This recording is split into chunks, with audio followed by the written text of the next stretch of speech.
सुप्रभात।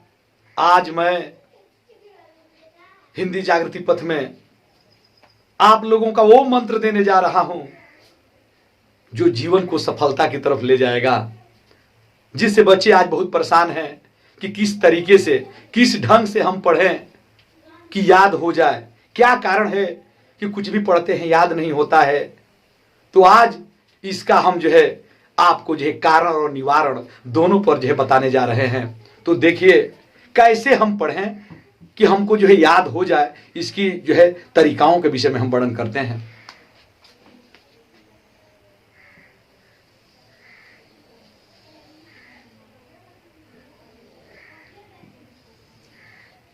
एक चक्र के रूप में हम लेते हैं।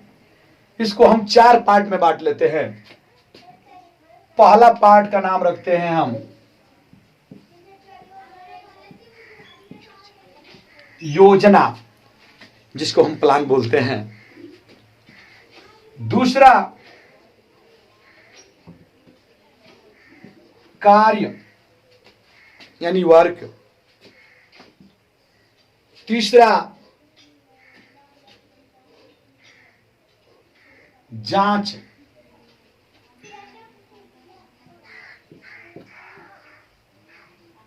यानी चेक। और चौथा लक्ष्य यानी टारगेट। आज मेरा विचार इसी के इर्द गिर्द घूमता रहेगा। देखिए हम पढ़ते हैं तो क्यों याद नहीं हो पाता है। तो आज मैं तरीका बता रहा हूं। जैसे कभी भी क्यों, आप जब तक अपना क्यों क्लियर नहीं करेंगे, हम क्यों ये काम हमको करना है, आपका क्यों क्लियर जब हो जाए, स्पष्ट हो जाए, तो आप इधर की तरफ लग जाएंगे। आपका क्यों क्लियर 10-12 के बाद आपका क्यों क्लियर हो जाना चाहिए कि हमको डॉक्टर बनना है, इंजीनियर बनना है, कुछ भी।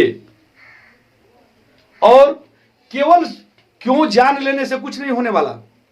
इस सफलता की मंत्र में सबसे पहले आपको योजना, प्लान बनाना पड़ेगा कि हम कैसे पढ़ें कि अच्छी तरह से याद हो जाए। तो प्लान नंबर फर्स्ट इसमें यही है कि सबसे पहले हम विषयवार सूची बनाएंगे कि कौन सा विषय को कब पढ़ना है। अब देखें, जैसे मान लें कि हम एक चार्ट बना लिए, 1 2 3 4 5 6 7 दिन होते हैं। आप एक एक सब्जेक्ट को, हर विद्यार्थी को कामयाब होना है तो सुबह शाम तो पढ़ना ही है। तो मान लीजिए कि हम रख लेता हूं 2 घंटा ये सुबह को और 2 घंटा शाम को। एक जो 2 घंटा का टाइम है, यह आपको विषयवार, जैसे मान लो हम हिंदी लिख लिए, सोमवार को, मंगलवार को गणित लिख लिए, ऐसे ऐसे हर विषय का एक डेट रख लेंगे, दिन रख लेंगे, टाइम लिख लेंगे कब से कब पढ़ना है। अब आप पूछ सकते हैं सर इससे फायदा क्या होगा। बाबू फायदा ये होगा कि कभी देखे हैं भूखे को खाना अच्छा लगता है, लेकिन अगर पेट भरा हो तो कोई भी खाना नहीं अंदर जा सकता। अर्थात आपका मस्तिष्क वो ज्ञान लेने के लिए तैयार नहीं है। आप देखे होंगे जब आप पढ़ने जाते हैं तो भूगोल, गणित, इतिहास आदि लेकर बढ़ जाते हैं। 1 मिनट, अरे ये क्या, ये तो आज भूगोल पढ़ने का दिल नहीं है। फिर अंग्रेजी निकालते हैं, उसका भी दिल नहीं है। हिंदी निकालते हैं। ऑल सब्जेक्ट आप पढ़ते हैं लेकिन ग्रहण कुछ नहीं कर पाते हैं। इसका मुख्य कारण यही है कि आपका दिमाग खुद संशय में है कि हमको ग्रहण क्या करना है। दिमाग की स्थिरता ये जरूरी है। तो इसके लिए आपको सूची बनानी पड़ेगी। जब आप बना देंगे कि कल हमको हिंदी पढ़ना है, विश्वास करिए आप पढ़े या न पढ़ें, आपका दिमाग उसी दिन से हिंदी पढ़ने लगता है। क्यों कि आपको समय फिक्स होता है। आप देखेंगे 15 अगस्त का गाना है, गाना होता है कि 15 अगस्त को आपको एक गाना गाना है, लेकिन आप रोटी पकाते हैं तब, अगर आप घूम रहे हैं तब, हर समय जो है आप गुनगुनाते रहते हैं कि हमको उस दिन सुनाना है, क्योंकि आपका दिन फिक्स होता है, आपका टाइम फिक्स होता है। तो जब इधर करने से अब समय पर जाते जाते जिस दिन वो प्रोग्राम होता है, आपका मस्तिष्क जो है उस गाने को पूरी तरह जो है एक्सेप्ट कर लेता है। तो पढ़ाई का मुख्य फॉर्मूला है कि आप एक समय फिक्स करें कि 2 घंटा हमको एक विषय ही पढ़नी है, और पर डे 2-2 घंटा जो है एक विषय पढ़ेंगे। तो आप उस समय एक विषय जब पढ़ेंगे बाबू, तो आपका दिमाग जो है उस चीज को एक्सेप्ट करेगा। और एक जो 2 घंटा है इसको आप रखें कि आल विषय जो तैयारी आपको पढ़ाई जाती है सबको उसमें से देख रेख करें। तो अब मान लीजिए कि योजना नंबर 1 हो गया। पढ़ाई की योजना नंबर 2 होता है बाबू कि गैप नहीं, जितना पढ़ रहे हैं आप रेगुलर पढ़िए, क्योंकि अभ्यास ही न विद्या वर्धते, बिना अभ्यास की विद्या नहीं बढ़ती है। तो आपको इसमें गैप भी नहीं चाहिए, गैप नहीं, लगातार आपको जो है पढ़ना पड़ेगा, तब जाकर जो है आप जो है लक्ष्य को प्राप्ति कर सकते हैं। और मान लीजिए कि आप टाइम टेबल से पढ़ने भी लगे, गैप भी नहीं है, और श्रद्धा से नहीं पढ़े,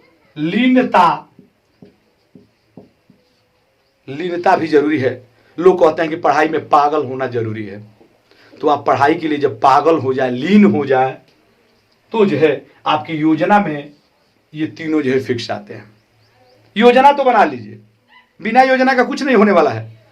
अगर रोपनी करनी है आपको धान की, और बिया पहले से नहीं योजना अनुसार डालेंगे तो क्या रोपनी कर सकते हैं?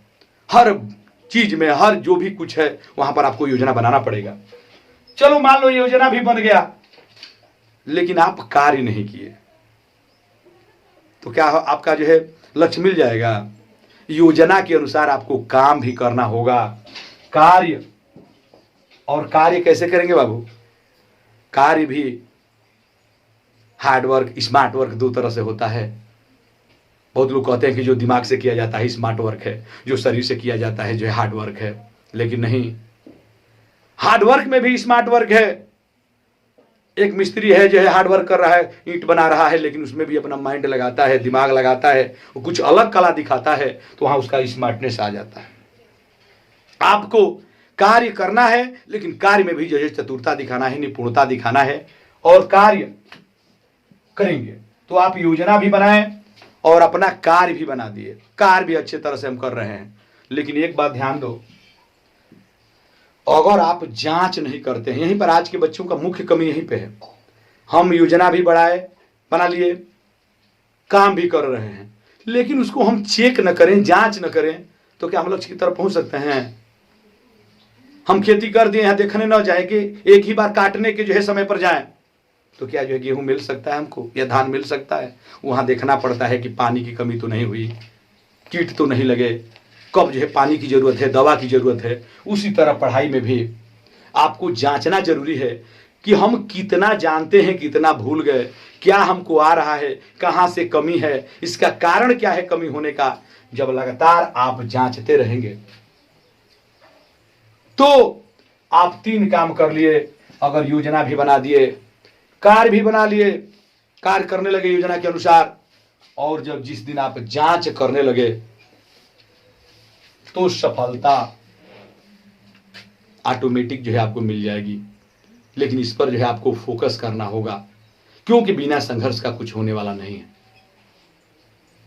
तो पढ़ाई का मुख्य मुद्दा यही है, आप क्यों अपना स्पष्ट करें हमको करना क्या है, दुविधा में न रहें, नहीं तो माया न मिले न राम, कुछ नहीं मिलने वाला। योजना बनाएं, पढ़ाई के प्रति कैसे क्या करना है, और उस पर कार्य करें। योजना बनाने से केवल काम नहीं है, कार्य भी करें, और तब जो है उसको जांच करें, चेक करें कि जो हम काम किए हैं, जो योजना बनाए हैं, कितना सही है, उस पर मैं कितने सार्थक उतर रहा हूं, तो लक्ष्य आपको मिल जाएगी।